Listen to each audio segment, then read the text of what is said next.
My daughter texted me, "We need distance. Stop contacting us completely." She did not know I was the one funding everything.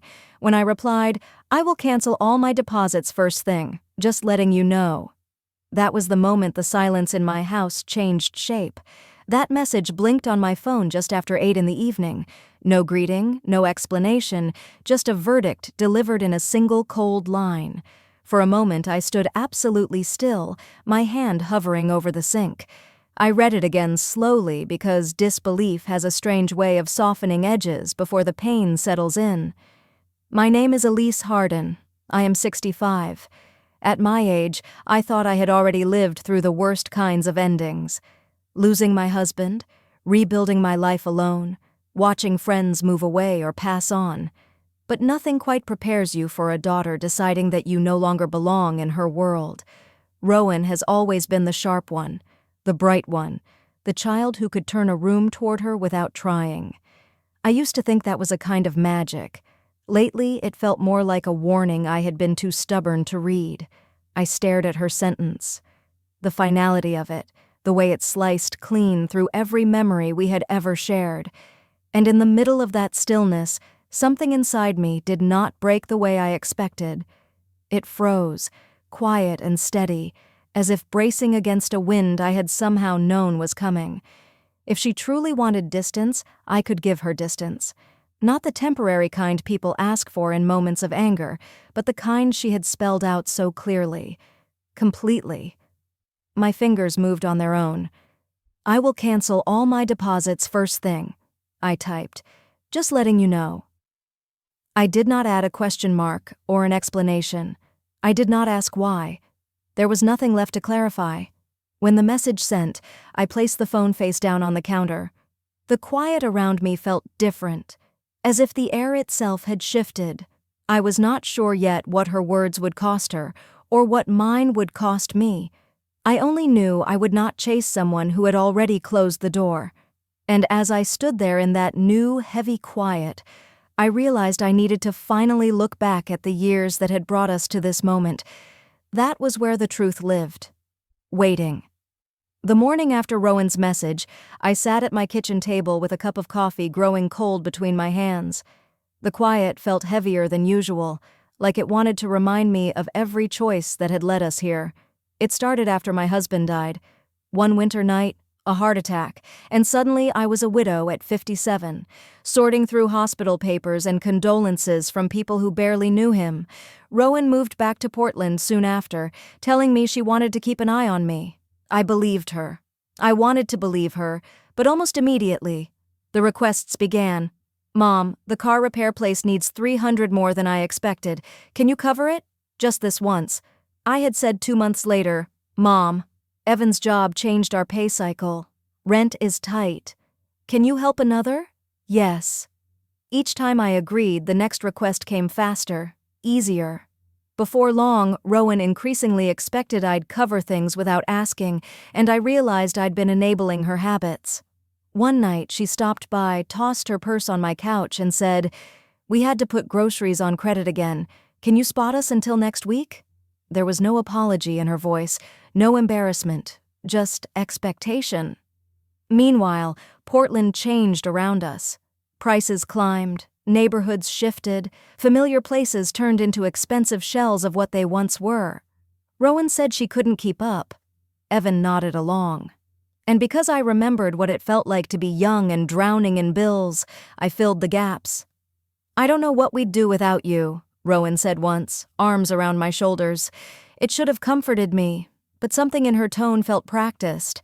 I handled each bill in order, often learning of new obligations only when they couldn't wait. I told myself it was temporary. They told me they'd get back on their feet. Years passed like that, one payment after another, each one tightening a rope I didn't notice until it pulled. Rowan never said thank you after the first year, and I kept pretending it didn't matter. But it did, and the weight of those years sat with me as I picked up my phone, knowing soon I'd have to unravel everything I'd silently built. The shift didn't happen all at once. It crept in quietly, small enough at first that I could pretend it wasn't there.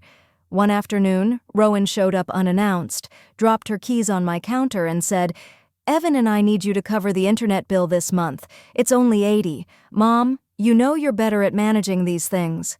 There was no greeting, no softness. I opened my mouth to ask why, but she was already scrolling through her phone. Waiting. I'll transfer it later, I said. She gave a quick nod, almost like approval, then added, and the electric bill as well.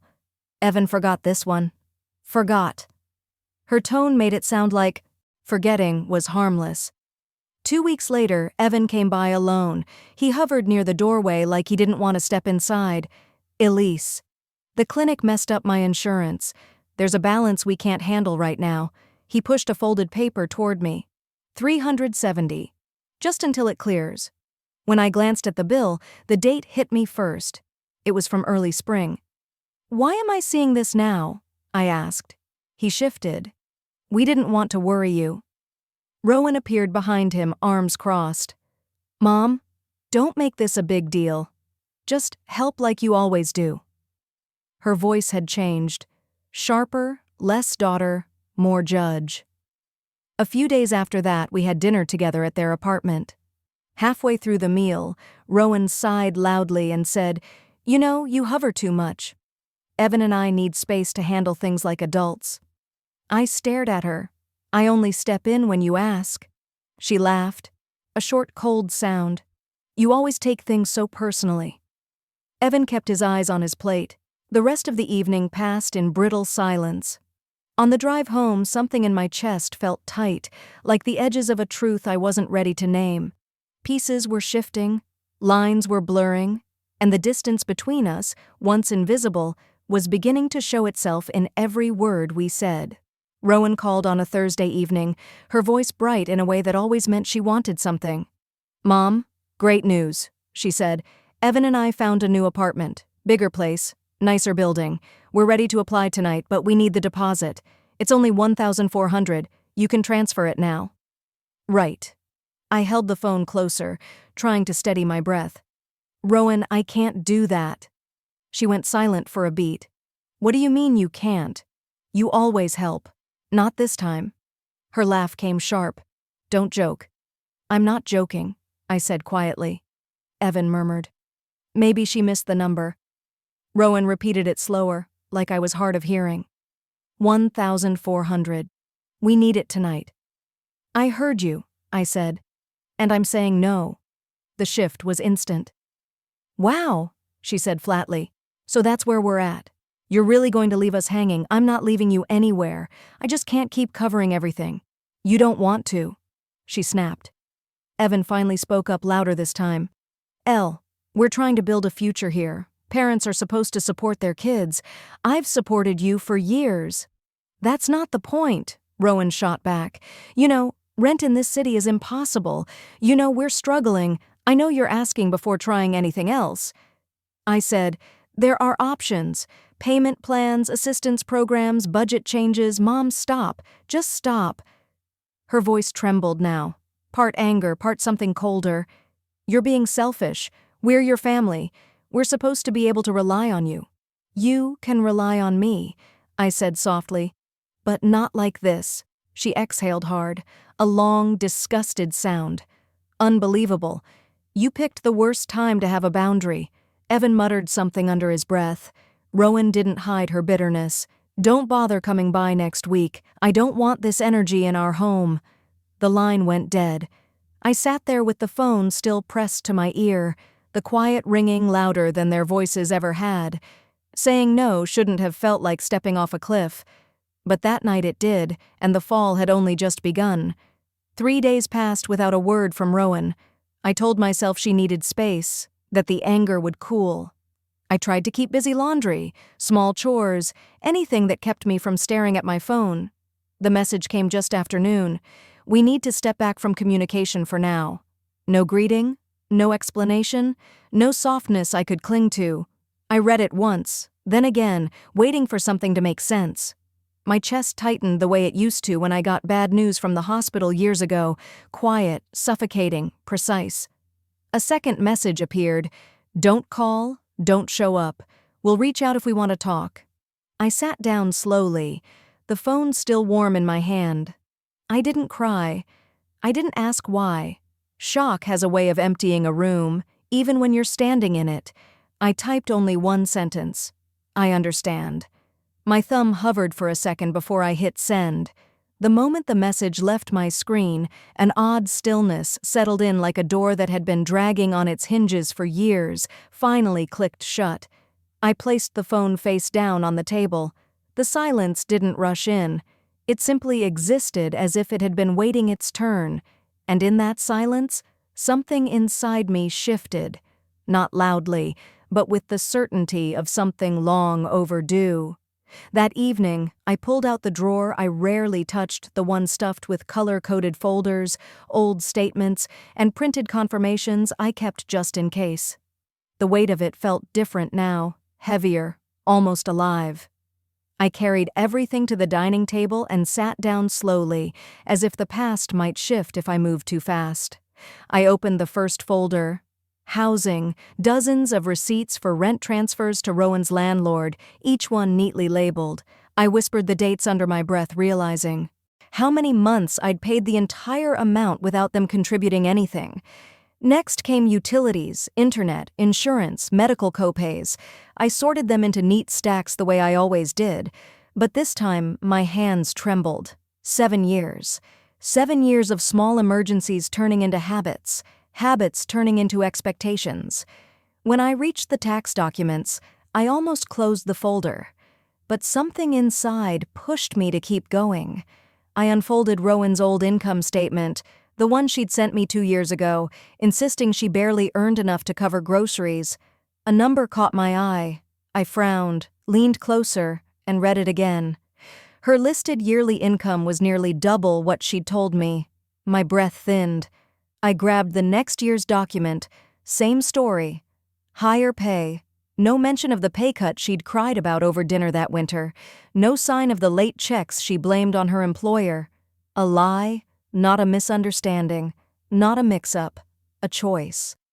The door of memory cracked open just enough for me to see how many times Rowan had looked me in the eye and insisted she was drowning. How many times I'd carried the weight for her without knowing she had her own life preserver tucked behind her back. I set the papers down carefully, aligning the edges so they wouldn't bend. My pulse thudded in my ears, not from anger, but from a kind of clarity that left no room for denial. The truth didn't explode. It settled, quiet, heavy, exact, and for the first time, everything began to make sense in a way that hurt deeper than I expected. I woke before sunrise, the kind of waking that comes from a mind that never truly slept. The stacks of papers from the night before were still spread across my table. Quiet and undeniable, I sat down, took a steady breath, and opened the family group chat. My fingers didn't shake this time. I typed slowly, choosing each word with care. I'm honoring the distance you asked for. Before I stepped back, here is a summary of the payments I've been making on your behalf. I took pictures one by one: housing, utilities, medical bills, insurance, loan payments I had covered without ever being asked twice. 7 years of proof, every number spelled out, every date visible. Then I added, I will be ending my financial assistance next month. Please ensure all accounts and leases are in your names for a moment. The screen stayed still. Then the chat exploded. Rowan, what is this? Why would you send these Evanelise? This feels manipulative. We trusted you. Rowan again. You promised to help. Now you're humiliating us. I stared at their messages, each one hitting the screen like small thrown stones. I typed. I didn't promise anything. I helped because I loved you. Seconds later, Rowan's next message arrived. We were upset, but this is cruel. You're weaponizing money. You're trying to punish us. Punish. The word stung, not because it was true, but because she believed it. Evan chimed in again. If you pull out suddenly, we can't afford rent. We could lose the place. Then, Rowan, is that what you want? For us to lose everything? I closed my eyes, breathed in, and typed. You have stable income. The documents show that you can manage. A long pause followed, long enough for me to feel the shift in power, the ground tilting beneath their certainty. Then Rowan sent one final message, A frantic burst of letters. "You're ruining our lives." I put the phone down gently. Their panic said more than any explanation they could have given me. It wasn't my absence they feared, it was the end of a foundation they never thought would move. The calls began less than an hour after I sent the message. First Rowan, then Evan, then Rowan again. Each call rang 5 or 6 times before sliding into silence. I didn't pick up. A new message appeared from Rowan. "Mom, answer. This isn't funny." I let the phone rest on the table. Another call came immediately. Evan this time. When I didn't answer, he texted, "We need to talk." "You can't just walk away from responsibilities you agreed to," I typed back. "I never agreed. I helped. There's a difference." Seconds later, Rowan called again. I declined the call.